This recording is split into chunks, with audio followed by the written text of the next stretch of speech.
Bonjour et bienvenue dans le SAV des CSE. Aujourd'hui, nous avons la joie, le privilège de recevoir Maxence avec nous. Maxence, bonjour. Bonjour Alexis, ça va? Ça va très bien, je suis très content de t'avoir avec nous. Eh bien, peut-être que tu peux commencer par te présenter, expliquer aux élus qui nous écoutent qui tu es et puis en quoi ça peut être intéressant, ton expertise peut être intéressante pour les élus du CSE. D'abord, merci de m'accueillir dans ton podcast. Maxence de France, j'ai 37 ans, ça fait une quinzaine d'années que je travaille dans le monde de l'entreprise et dans le monde du droit social de manière générale. Euh, Aujourd'hui, j'ai deux volets sur mon activité. Un volet, je dirais, de formateur, où je propose des formations dans le domaine du droit social, de la santé au travail et des compétences un petit peu annexes autour de la communication ou des techniques de négociation, par exemple. Et une activité, je dirais, plus orientée vers le coaching qui va être sur des durées donc un peu plus longues qu'un temps de formation de 3, 6, 9 et voire plus pour répondre à un besoin spécifique qui peut être une mission particulière, travailler sur un besoin en termes de communication ou un projet spécifique pour le CSE ou un accompagnement un petit peu plus sur le long terme où je vais prendre part, entre guillemets, à la vie du CSE, notamment dans le cadre des réunions préparatoires, et essayer d'apporter aux différents groupes des solutions concrètes, pratiques et faciles à utiliser pour eux. Excellent. Et du coup, je pense à une question. C'est quoi la problématique qui fait qu'on fait appel à toi? Alors, les formations, il y a l'aspect obligatoire, mais ce qui m'intéresse, c'est surtout peut-être après les formations, dans ce domaine de coaching qu'on développe tous les deux sur des formules un peu différentes. Mais qu'est-ce qui fait qu'on se dit, tiens, j'ai besoin d'aide ou en tout cas, quand on prend un coaching, c'est quoi les problèmes que tu résous généralement avec tes clients? Dans le cadre de ce coaching, en général, en tout cas, les profils de représentants du personnel que je rencontre le plus, c'est des représentants du personnel qui vont rencontrer un certain nombre de points de blocage, si je peux le dire comme ça, et des blocages assez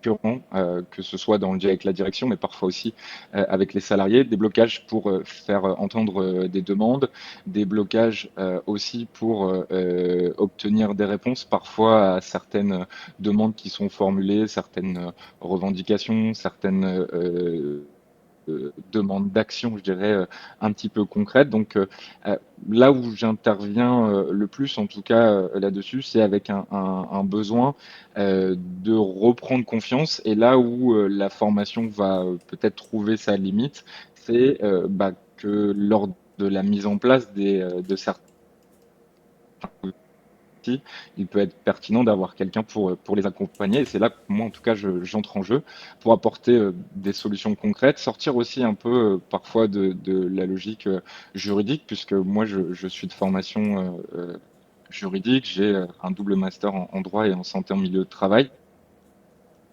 mais c'est aussi pouvoir sortir de ce milieu-là pour leur apporter des solutions concrètes. Alors, on va notamment travailler autour de la réunion préparatoire. Ça, c'est un temps qui est assez crucial pour moi parce que c'est le moment où on va pouvoir travailler à la fois les demandes concrètes, mais aussi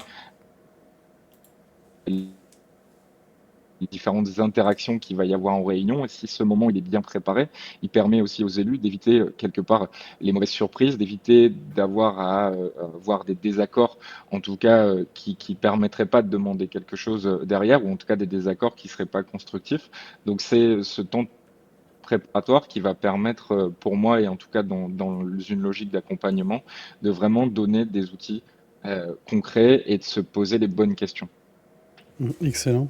J'aime bien cette idée de sortir de la logique juridique. Ça fait partie aussi des choses qui sont importantes pour moi. Pas dans le sens où c'est pas important le cadre réglementaire, mais il faut faire les choses parce que c'est obligatoire. Ça donne pas envie de faire les choses. Et c'est quoi du coup tes C'est méthodes pour amener tes clients à réfléchir autour de ça? En fait, l'idée, c'est que le juridique constitue un des outils aujourd'hui qui est à leur service pour exercer leur mission. Mais j'ai envie de donner peut-être un exemple sur ce sujet-là. Si on parle de, je sais pas, par exemple, négocier une demande de rupture conventionnelle et dans le cadre d'un représentant du personnel, se poser la question comment accompagner une personne à une rupture conventionnelle. Il y a des questions juridiques qui vont se poser. Mhm. Quels sont les délais? Comment ça s'organise? Comment je dois formuler ma demande peut-être? Mais il y a aussi des questions pratiques qui vont se poser de comment j'amène cette demande, à quel moment j'amène cette demande. Est-ce que, par exemple, j'ai un enjeu après la sortie des effectifs? Toutes ces questions-là sont des questions éminemment pratiques et qui doivent amener aussi à ouvrir ces questions-là un petit peu plus larges. J'ai pris une question ici volontairement individuelle, mais on peut appliquer ça à des questions un peu plus collectives. Certes, le travail du CSE peut parfois être de revendiquer ou en tout cas de demander l'application d'un droit. Si j'en prends la définition sémantique, c'est ça, revendiquer. Mais il y a aussi des moments où le CSE va être dans une posture de préconisation, de proposition, et c'est là-dessus où je pense qu'on peut apporter quelque chose de l'ordre de la méthode, des outils pratiques aussi, et de se poser vraiment la bonne question. Oui, J'insiste là-dessus. je suis assez d'accord avec toi parce que en plus, il y a un aspect émotionnel souvent dans les problèmes. Alors moi j'ai remarqué que souvent les risques psychosociaux c'est peut-être le gros sujet d'actualité avec toutes les notions qui peuvent être tournées autour du harcèlement, de la charge de travail, mais qu'il y a aussi une réaction émotionnelle à des situations qui sont injustes. Mais quand on réagit avec l'émotion, on a peut-être tendance à empirer la situation à la prendre de façon rationnelle. Et du coup, j'aime bien, même parfois, être un peu l'avocat du diable pour essayer de faire comprendre aux élus que, alors oui, ce qui a été fait, c'est mauvais, mais peut-être que dans les intentions de le faire, ça n'était pas forcément pour nuire, ou en tout cas, il y avait probablement un objectif derrière. Et si on arrive à comprendre l'objectif de pourquoi les choses sont faites, bah derrière, on a un levier sur lequel agir. Peut-être que la méthode n'est pas bonne, mais qu'on peut proposer une autre méthode pour atteindre le même objectif. Rebondis là-dessus, les gens en tout cas avec qui je travaille régulièrement savent que j'ai un mantra que je m'applique assez souvent, qui est que quand on peut pas dire vélo, on dit bicyclette, et que dans ce cadre-là, et notamment quand on est au CSE, on peut avoir plusieurs outils qui vont mener à différents résultats. Et je pense notamment en matière de santé-travail, on va avoir des droits d'alerte, des droits d'inspection, notamment des expertises spécifiques également. Donc c'est là où je te rejoins vraiment sur cette logique et sur la capacité, en tout cas, à apporter des outils. Euh, Moi, en tout cas, c'est de faire l'avocat du diable, c'est quelque chose que je fais également beaucoup, notamment, et je parlais tout à l'heure des réunions préparatoires, mais c'est quelque chose que je vais beaucoup faire dans le cadre des réunions préparatoires pour leur donner un petit peu le change de comment la direction elle peut fonctionner, de quel type d'arguments elle peut mettre en œuvre, de comment elle va les organiser pour que eux aussi se sentent derrière moins démunis quand ils arrivent face à la direction, parce que qu'on soit honnête là-dessus, c'est pas forcément un jeu équitable. On a des personnes dont c'est le métier en face, alors que d'autres, c'est pas leur métier. Les représentants du personnel, ils ne sont pas représentants du personnel à plein temps, même si on peut considérer, et on en est les acteurs, qu'on les aide à se professionnaliser dans cette compétence. Il n'en demeure pas moins qu'ils ne font pas ça à plein temps.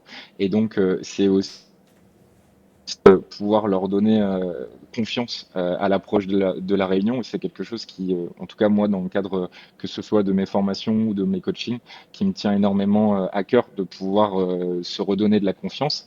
Et tu parlais tout à l'heure des réactions émotionnelles, j'y suis assez sensible. là-dessus. C'est une des choses, je pense, que j'ai pas mal découvert dans mon parcours parce que je suis arrivé avec un bagage très juridique en formation et en expliquant très simplement le droit et j'y ai découvert un peu, peut-être brutalement, mais ça a été assez important dans ma carrière que il n'y avait pas que cette dimension légale et que venir en formation et venir aussi accompagner des personnes, c'est aussi apprendre à écouter, c'est aussi apprendre quelles vont être aujourd'hui les choses qui vont les bloquer, être à l'écoute de leur frustration euh, également et d'essayer, en tout cas, c'est partie aujourd'hui de mon travail, de lever ces frustrations et de transformer ça en action concrète de ce qu'on va pouvoir en faire derrière. Euh, je rebondis sur une dernière chose, je me permets que tu as dite, mais tu parlais des risques psychosociaux. Euh, Ça aussi, c'est quelque chose qui est important. D'abord, c'est important parce que ça a toujours été quelque chose de moteur dans ma carrière. Moi, j'ai travaillé sur les risques psychosociaux dès mon mémoire de fin d'études. C'est quelque chose que j'ai eu beaucoup à cœur. Aujourd'hui, là où je suis amené à intervenir le plus en matière d'action sur ces domaines-là, en dehors effectivement des risques psychosociaux généraux et du harcèlement d'un point de vue individuel comme collectif, et qui me paraît être un sujet important, c'est la charge de travail. Je pense que, en tout cas, c'est un des sujets qui me tient particulièrement à cœur. Je pense que les logiques de charge de travail prescrite, réelle, ressentie, c'est quelque chose qui est encore trop éloigné du débat qu'on peut avoir à l'intérieur des CSE, qui fait qu'on a une véritable déconnexion entre le prescripteur de travail et celui qui aura à l'exercer. Et ça, c'est des missions sur lesquelles je suis le plus en plus amené à intervenir. Et pour moi, qui sont des sujets sur lesquels on a beaucoup de choses à jouer. Et, et une dernière chose, je me permets aussi d'en parler, de profiter de ton podcast, d'en parler quand on parle des psychosociaux. Je ne sais pas si on va y revenir après, mais une chose qui est oubliée dans les risques psychosociaux, c'est également la partie qui concerne les représentants du personnel. Tu parlais de frustration, d'émotion, de ce qu'ils vivent en tant que représentants du personnel. Ce qui est certain, c'est que aujourd'hui, les représentants du personnel, ils sont exposés à des risques psychosociaux. Je ne dis pas plus ou moins que d'autres salariés, mais ils ont des risques psychosociaux qui sont propres à l'exercice des missions de représentants du personnel. Et ça, c'est quelque chose qui fait que ben, aujourd'hui, ils sont particulièrement discriminés, que ils ont aussi un ressenti très de pouvoir être écartés parfois de certaines missions qui leur tiennent. Un sujet en tout cas, pour lequel je pense que nous, formateurs, nous devons être, en tout cas, les ambassadeurs ou en tout cas mettre en avant ça. Je voulais simplement dire que dans les choses sur lesquelles j'ai travaillé récemment, j'ai travaillé avec un organisme sur un DUR spécifique pour les représentants du personnel qui nous permet en fait de proposer déjà une base de travail qui permettra derrière un échange avec les directions. Et je pense que ça peut être par exemple un premier outil, une première interface de dialogue pour questionner notamment les risques psychosociaux qui concernent les représentants du personnel et qui sont souvent oubliés. C'est super intéressant ce que tu dis sur les RPS pour les élus. J'ai créé il y a quelques mois un questionnaire justement pour analyser les risques psychosociaux. En fait, j'ai repris les 6 familles de risques psychosociaux classiques de l'INRS et je les ai déclinés dans le domaine de l'entreprise et notamment des représentants du personnel. Et en fait, à chaque fois, j'ai des petites questions et l'objectif, c'est de dire est-ce que ça correspond un peu à ce que tu vis? Pas du tout. Et à la fin, ça te donne un score et ça permet de voir un peu, tu sais, un peu les diagrammes en étoile où tu vois les avantages et points forts. Et derrière, bah, j'ai aussi fait un système où tu as ton risque psychosocial principal qui est décrit avec une situation qui peut parfois ressembler à ton quotidien. En tout cas, c'est ce que j'ai fait avec l'un des CSE avec qui je travaille. Et ils étaient très marqué par le fait qu'en fait l'outil avait assez bien réussi à les cerner, alors que l'outil est pour l'instant que en bêta. Donc je pense qu'il y a du travail à faire sur ce sujet. Et après, il ne faut pas non plus tomber dans le piège de défendre que les élus du CSE quand on est dans le CSE. Mais en tout cas, c'est une réalité. Les élus du CSE sont soumis, je pense, plus aux risques psychosociaux parce qu'il y a les risques psychosociaux salariés qu'ils ont comme tout le monde, et en plus la surcouche représentant du personnel, ce qui fait qu'il y a au moins 2 couches de risques psychosociaux qui se cumulent pour eux. Et j'avais aussi... Non, Vas-y, excuse-moi. J'ai noté, donc je peux poser ma question après. non, oui, je voulais simplement dire que très bien, très bonne chose pour l'outil et ça montre bien que quand on est sur le terrain, on rencontre aussi des problématiques similaires. Effectivement, c'est une couche supplémentaire.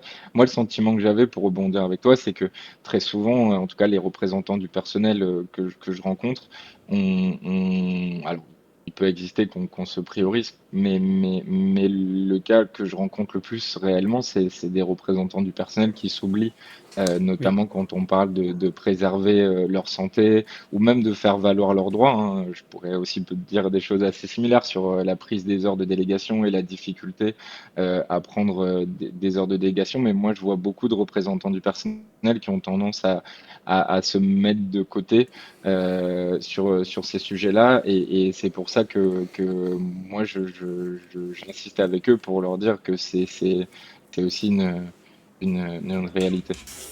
Bah, si tu veux, quand l'outil sera opérationnel sur le site, je te passerai des accès pour que tu puisses regarder, l'utiliser si tu en as envie. Avec grand plaisir. Je m'étais noté tout à l'heure, on parlait de la différence entre le travail réel et le prescrit et la réalité du travail. Et j'ai l'impression qu'aujourd'hui, on est, et je parle en tant que qualiticien de formation QSE, donc s'il y en a qui partagent ces métiers-là, n'y voyez pas une attaque. On a tendance à croire qu'il faut que la théorie devienne la réalité. Alors qu'en fait, c'est l'inverse. Et il faut que nos procédures collent à ce qui se passe dans la réalité. Alors, dans la limite de ce qui est légal et ce qui doit être fait, mais il ne faut pas qu'on soit dans un espèce de monde imaginaire des bisounours où ça se passe comme ça, comme ça, comme ça. Et en fait, quand on est sur le terrain, bah, on demande aux gens pourquoi tu fais pas comme ça, et ils expliquent que c'est pas possible, pas parce que la machine elle réagit pas comme ça, parce que les timings ils sont pas bons, parce que en fait si tu le fais de cette façon-là, t'as pas le bon résultat. Et il y a parfois un décalage entre la réalité de l'activité et la façon dont elle est imaginée par la direction ou les managers de ces équipes. Et je pense que c'est aussi quelque chose qui derrière va faire que la charge de travail théorique elle est beaucoup plus légère que la réalité. Et du coup, on a des managers qui disent mais qu'est-ce qu'ils foutent, ils glandent, ça avance pas. Et on a les salariés qui courent à droite à gauche parce qu'ils sont toujours obligés de pallier. Et intellectuellement, on parle souvent de charge mentale aujourd'hui, ils sont obligés de compenser un petit peu ce qui n'a pas été mis en place. Et tout le monde accuse les autres de ne pas bien faire leur travail, alors qu'en fait, c'est juste qu'ils ne se sont pas écoutés les uns les autres pour comprendre comment ça fonctionne. Je te rejoins totalement là-dessus. Je pense qu'il y a un facteur qui aide pas, qui est la multiplicité des strates hiérarchiques ou des managers un petit peu théoriques parfois qu'on vient rajouter et qui peuvent finalement servir de bonnes excuses pour venir exiger des choses qui seraient pas forcément réalistes. Alors sans dire qu'il y a systématiquement une déconnexion sur des managers de terrain, on peut avoir des gens qui viennent effectivement du terrain. En tout cas, même si c'est un éternel débat, je l'ouvrirai pas ici, mais n'en demeure pas moins que je pense que la multiplicité des échelons managériaux contribue à, entre guillemets, déshumaniser sur l'aspect charge de travail et la compréhension de la charge de travail. De manière générale, pour faire le lien avec le CSE Et ce serait un conseil que je donne et qu'on applique en tout cas avec les groupes que j'accompagne, qui est que quand on vient réfléchir à une réorganisation ou un repanachage de certaines tâches, qu'on se demande toujours quelle évaluation il y a eu de la charge de travail au préalable. Quand on pose la question en CSE, on se rend très souvent compte qu'en fait, quand il y a eu des réorganisations, effectivement, on s'est dit que telle personne allait pouvoir reprendre une partie des missions d'une autre personne, par exemple, sans se poser la question de ce qui allait être allégé là-dedans ou ce qui allait être modifié. Et donc, en rajoutant simplement des tâches, en considérant finalement que cette personne, elle n'était pas peut-être ou en tout cas fictivement, pas totalement à 100%, et que c'est tout à fait la raison pour laquelle on va pouvoir lui rajouter 5, 10, 15% d'activité en plus. Et cette évaluation préalable de la charge de travail, d'ailleurs, peut prendre outils dans un qu'on pourrait imaginer mis en place et qui permettrait de modéliser cette charge de travail et de la suivre. En tout état de cause, on est souvent sur une question qui n'a pas été traitée, qui n'a pas été réfléchie. Et ça veut bien dire une chose derrière, c'est que la charge de réfléchir à comment organiser le travail pour pallier à cette nouvelle charge d'activité, elle se rajoute à cette charge mentale dont tu parlais tout à l'heure, Alexis, et elle rajoute finalement du stress et des risques psychosociaux aux salariés qui se posera une nouvelle question qui est comment je vais faire pour faire ces tâches en plus qu'on va me donner. Et ça, c'est des choses qui ne sont pas du tout évaluées, notamment dans les projets ponctuels. Et c'est un sujet, en tout cas avec les CSE, qu'il faut prendre à bras le corps et demander ces évaluations de la charge de travail et bien évidemment y associer à la fois les salariés, mais également les représentants du personnel. C'est super intéressant ce que tu dis là sur l'évaluation de la charge de travail.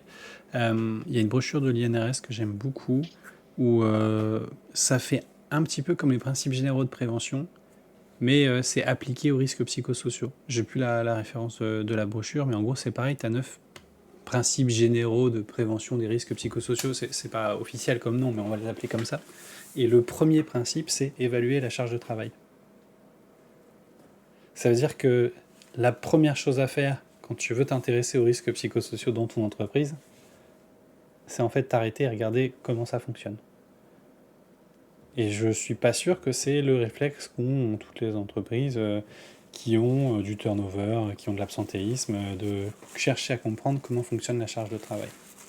Et le deuxième axe de réflexion que pourraient avoir ces entreprises, on parlait parfois de l'empilement de managers, d'augmenter la verticalité de la hiérarchie. Je pense qu'il y a aussi des sujets à avoir sur ça et se poser la question, quelle est la valeur ajoutée de cette strate managériale.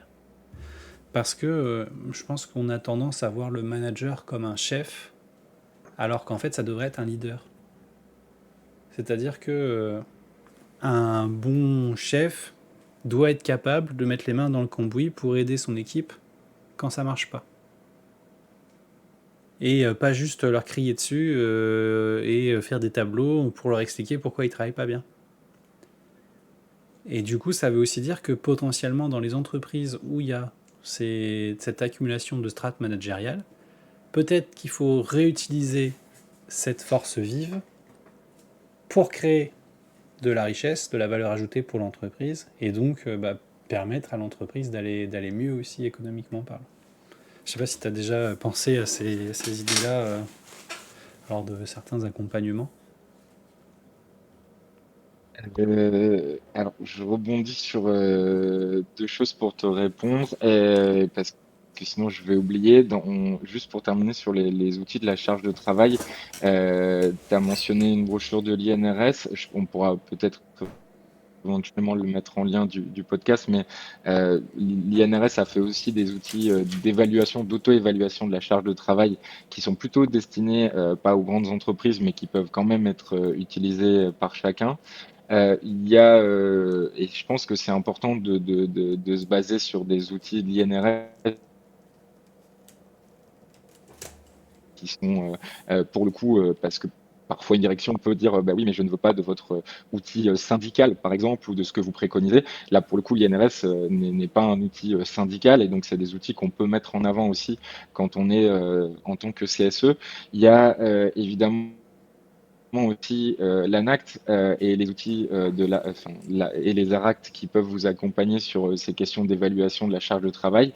Notamment, l'ANACT a sorti des jeux, peut-être que tu as déjà fait en tant que formateur, Alexis, mais qui sont des super outils pour travailler en groupe et qui sont assez simples. Alors, c'est nommé jeu de société, mais si c'est pour faire un soir au coin du feu, je vous conseille vivement d'éviter. Par contre, si c'est pour faire dans un cadre de CSE, c'est très intéressant, et l'idée de ce jeu de l'ANAC, j'en fais un peu la promotion, mais c'est aussi un outil véritablement que j'utilise, c'est de prendre un peu toutes les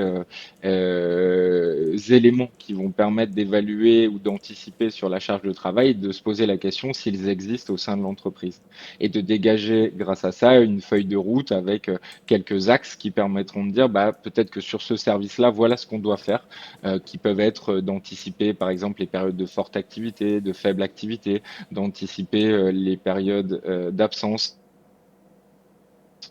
d'avoir des dispositifs d'échange avec le manager. Tous ces dispositifs-là qui peuvent être mis en place de manière très pratico-pratique et qui sont presque prêtes à l'emploi.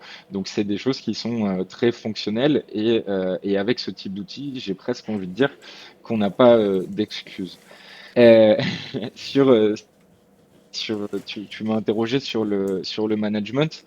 Euh, Moi, j'ai rarement l'occasion de travailler avec les managers, et je regrette d'ailleurs parfois qu'on en ait assez peu en CSE, et ça questionne aussi parfois peut-être le positionnement, parce qu'il n'est pas interdit quand on manager de terrain d'être représentant du personnel au CSE, mais parfois on peut se sentir aussi dans une position un peu ambivalente.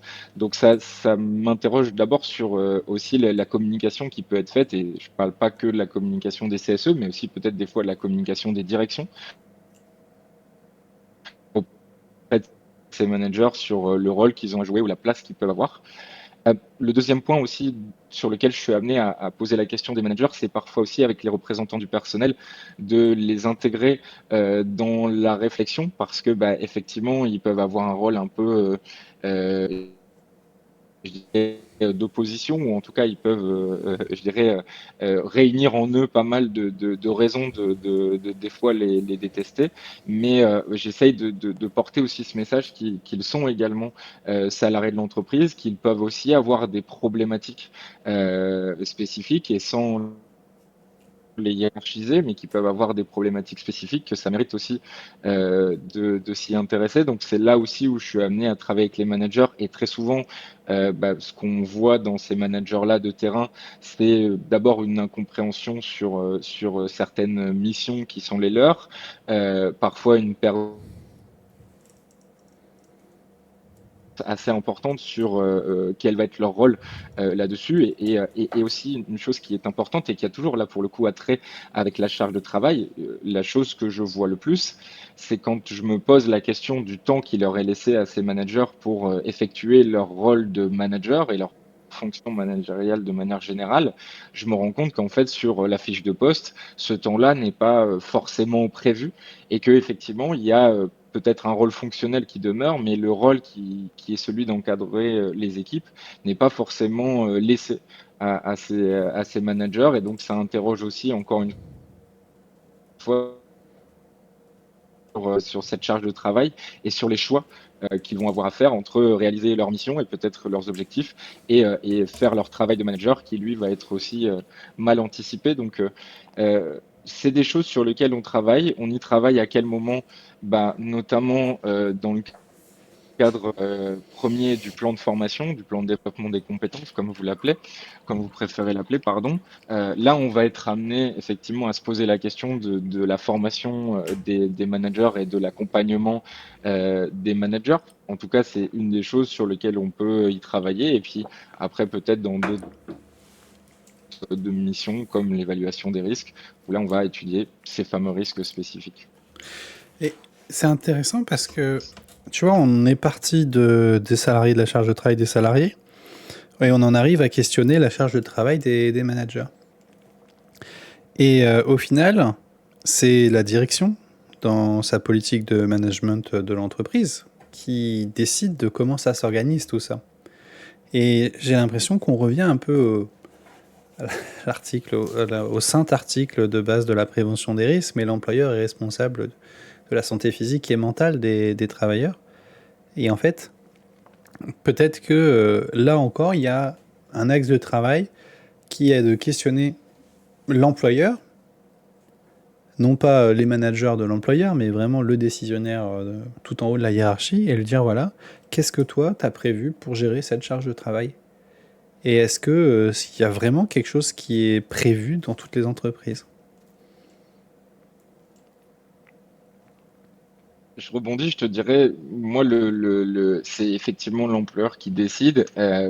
J'ai le sentiment qu'en pratique, et d'ailleurs c'est comme ça que ça ressort dans les jurisprudences qui mettent en cause la responsabilité de l'employeur, c'est plutôt des employeurs qui ne décident pas Mhm. finalement et qui laissent les choses un peu pourrir. Le rôle, en tout cas, ce qui est certain, c'est ce que tu dis, c'est le rôle du CSE, ça va être je dirais, d'agiter et de mettre en place un maximum d'outils pour alerter sur ces thématiques-là. Et là où on retrouve finalement quelque chose d'assez basique avec la prévention primaire, secondaire et tertiaire.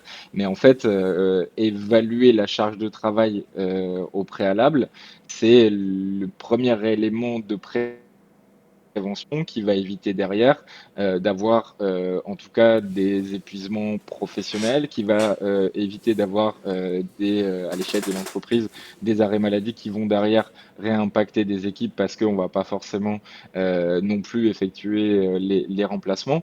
Donc en fait, c'est effectivement le premier sujet sur lequel les directions devraient travailler.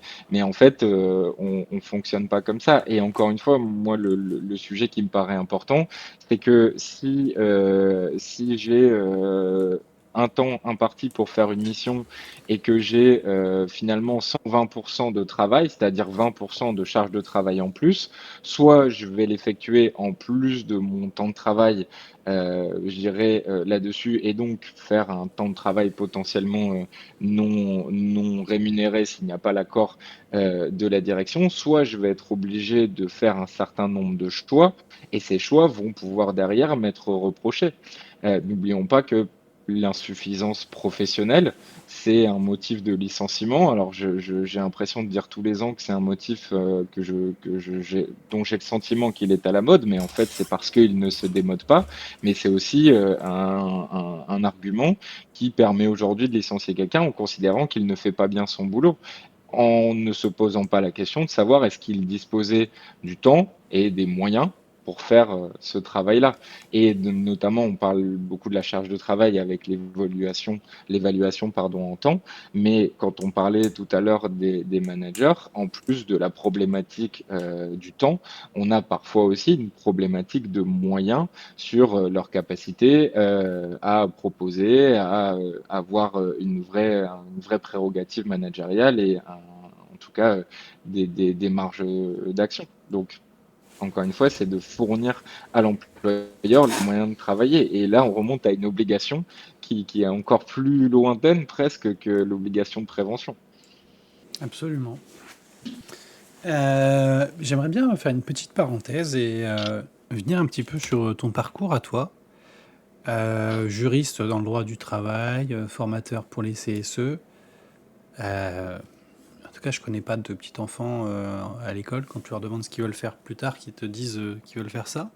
Comment est-ce que toi, enfin, c'est quoi ton parcours qui t'a amené à être là où tu es aujourd'hui et à avoir cette passion pour le droit social, pour défendre les CSE, pour réfléchir à comment est-ce qu'on peut faire mieux dans les entreprises?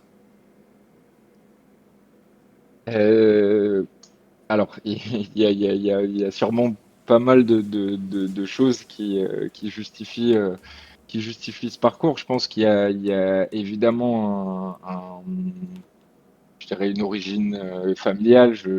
je suis né dans le nord de la France, je suis fils et petit-fils d'ouvriers, donc j'ai un rapport aussi à ce qui se passe dans le monde du travail très très jeune. Et très très jeune, je me pose les questions de mon entourage qui peut perdre son travail ou connaître des ruptures un peu maladroites. Donc très très jeune, je me débat avec ça, je regarde ça de loin, je pense que c'est quelque chose en tout cas qui me convient pas. Et j'ai la chance en tout cas parce que aussi j'ai une famille qui me permet aussi de poursuivre mes études, mais j'ai la chance de pouvoir faire la fac de droit. Et, euh, et, euh, et, et ce qui est particulier à la fac de droit, c'est que même si je me savais déjà intéressé par le monde de l'entreprise, bah, c'est que en troisième année qu'on a le droit, le privilège d'avoir accès au droit du travail. Et, euh, et quand je fais du droit du travail, assez vite, je me rends compte que je suis plutôt à ma place. D'abord parce que je suis un peu meilleur que sur les autres domaines. Et ça me captive absolument. D'abord, le droit du travail, une chose, mais le droit du travail reste quand même pour moi un outil. Et ce qui me captive particulièrement, c'est la possibilité qu'on a avec ce code du travail de pouvoir défendre, de pouvoir faire valoir ses droits et de remettre un peu d'équité. Alors c'est évidemment quelque chose qui serait d'un point de vue politique peut-être à nuancer, mais en tout cas le Maxence de 18 ans à l'époque trouve dans le code du travail des réponses et en tout cas des premiers outils. Et c'est quelque chose qui m'intéresse assez vite. Je fais mes premiers stages dans des organisations syndicales où je travaille avec les avocats à la fois sur le terrain, à la fois en formation, où j'ai déjà l'occasion de commencer à travailler sur des premières formations. Donc j'ai cette chance-là de pouvoir être assez vite dans le bain. Je décide quand même de voir un petit peu ce qui se passe partout. Donc une fois que j'ai mon diplôme en droit du travail. Alors, je fais un double cursus, donc je fais un premier master et ensuite un second sur la rupture du contrat de travail. Une fois que je finis mon cursus, je décide de quitter ma région natale. D'abord, à savoir le Nord, et de rejoindre Paris. Je vais travailler pour un célèbre musée parisien. Euh, je découvre aussi le monde des ressources humaines avec son propre langage, ses propres problématiques, son ambiance, comment ça fonctionne. C'est très enrichissant parce que dans cet établissement, on a des représentants du personnel qui sont très très compétents. Et donc, encore aujourd'hui, c'est des choses et des outils que j'ai pu découvrir là, que j'ai pu remettre en place ailleurs. Donc, ça a été vraiment, en tout cas, instructif. À l'issue de cette expérience en ressources humaines, j'ai l'occasion de faire une petite pause, une petite parenthèse dans ma carrière et de faire du journalisme, en tout cas juridique, donc d'écrire un certain nombre de magazines et de gérer revues et manuels, en tout cas spécialisés en droit du travail. Et c'est une expérience qui dure quelques temps et je rejoins finalement un cabinet d'avocats en droit social, mais qui a comme particularité, en tout cas, de traiter que des représentants du personnel et des salariés et de défendre les représentants du personnel. Alors, c'est finalement le but en tout cas, j'avais cherché professionnellement. Donc, je suis à ce moment-là assez ravi de cette expérience et surtout, je peux être tout à fait moi-même sur mes ambitions, sur ma volonté. Et je dirais que là, c'est un peu au-delà de la partie engagement qui me guidait. Ma rencontre avec les représentants du personnel, c'est un peu une histoire, je dirais, d'amour, dans la mesure où je découvre des gens qui décident de consacrer une partie de leur vie, parfois de leur carrière, pour défendre les autres. Je découvre des personnes qui sont capables de dégager une énergie folle, qui sont capables d'apprendre trois ou quatre métiers, puisqu'ils deviennent un peu juristes, ils deviennent un peu comptables, deviennent un peu communicants, ils deviennent un peu graphistes, ils deviennent un peu infographistes, ils apprennent plein de choses à la fois, ils ont envie de bien faire et pour moi c'est un petit peu en tout cas un coup de cœur ou en tout cas des gens avec qui il est certain que je me sens bien et que je me sens à ma place.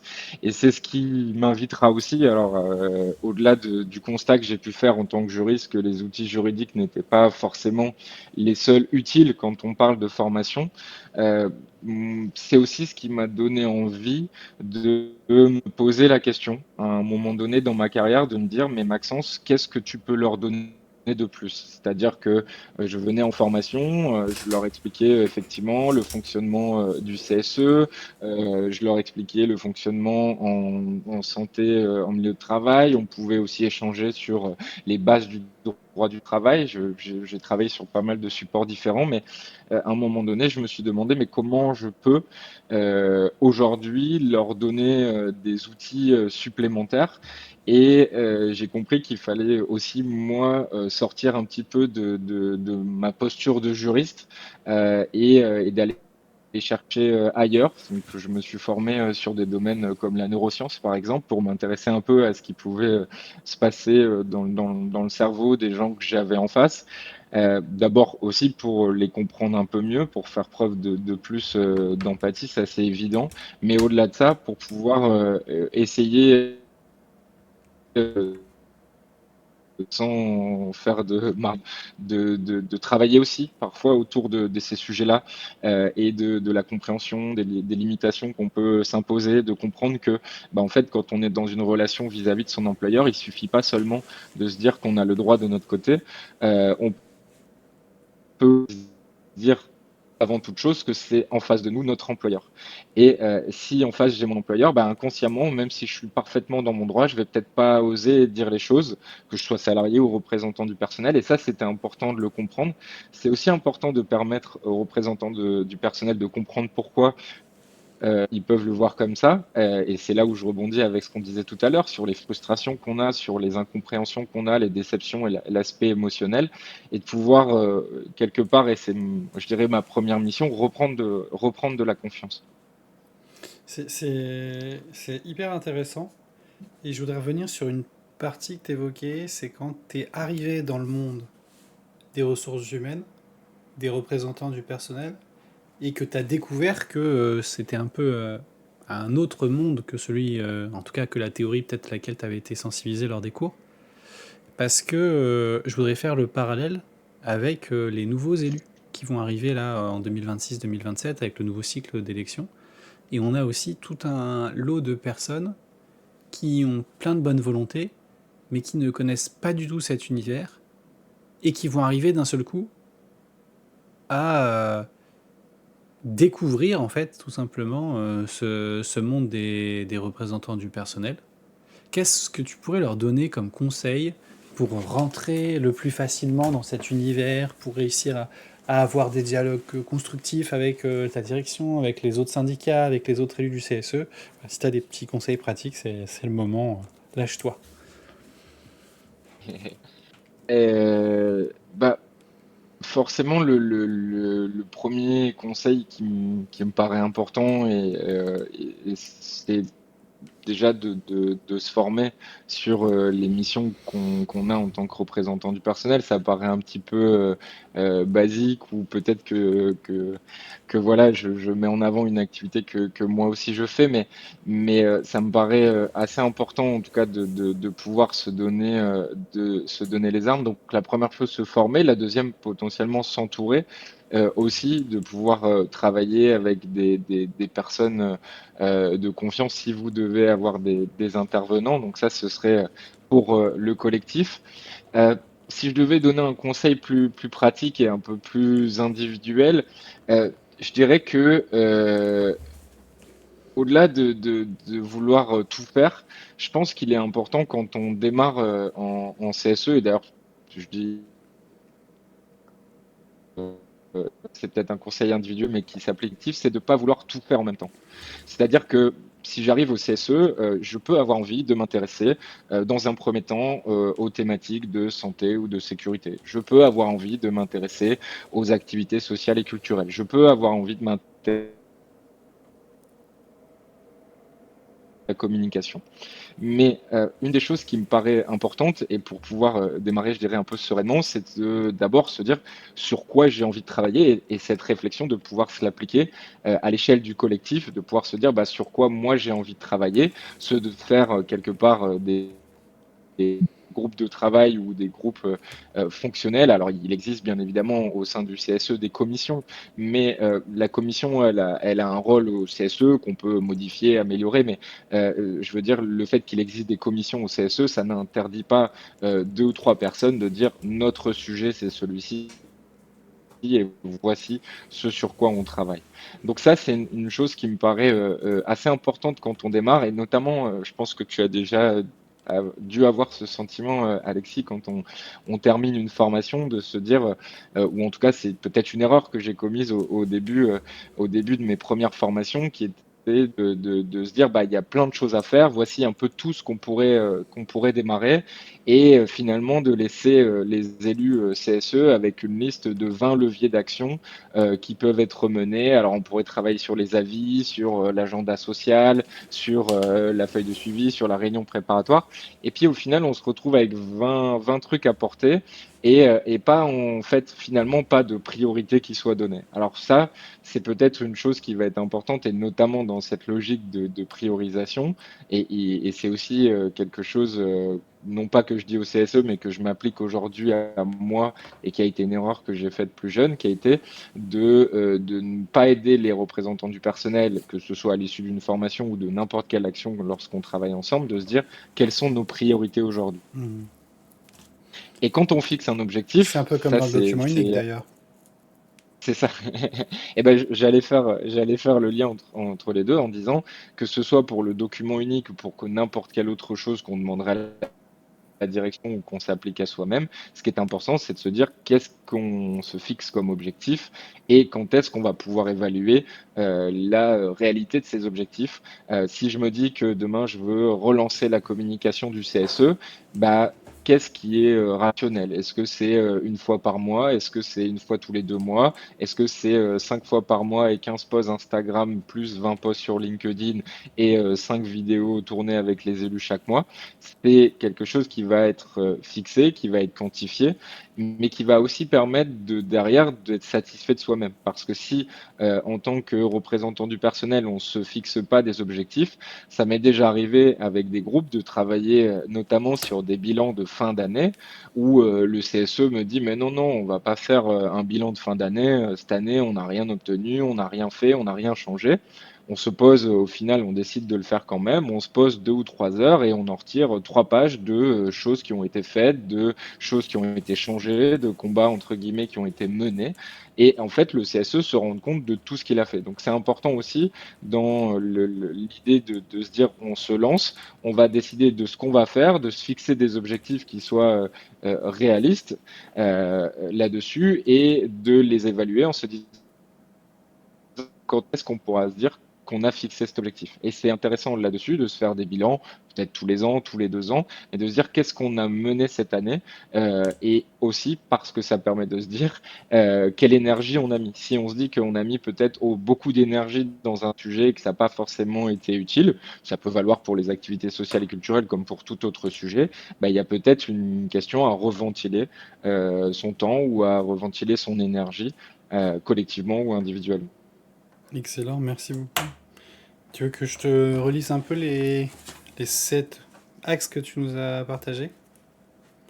Ça, tu me dis si j'ai bien compris ce que tu me disais. Donc, tu nous as parlé de nous former sur les missions des représentants du personnel, s'entourer de personnes de Mm. confiance, j'ai noté que ce soit interne ou externe, ne pas lancer tous les sujets en même temps, se spécialiser dans sa zone de génie, prioriser les leviers par lesquels on veut commencer, se mettre un rythme d'action raisonnable et valoriser ses actions pour fêter ses succès. Trop bien. Bah, nickel. Et bah, Très ça bien sera dans le résumé. post LinkedIn que je ferai en présentation du podcast.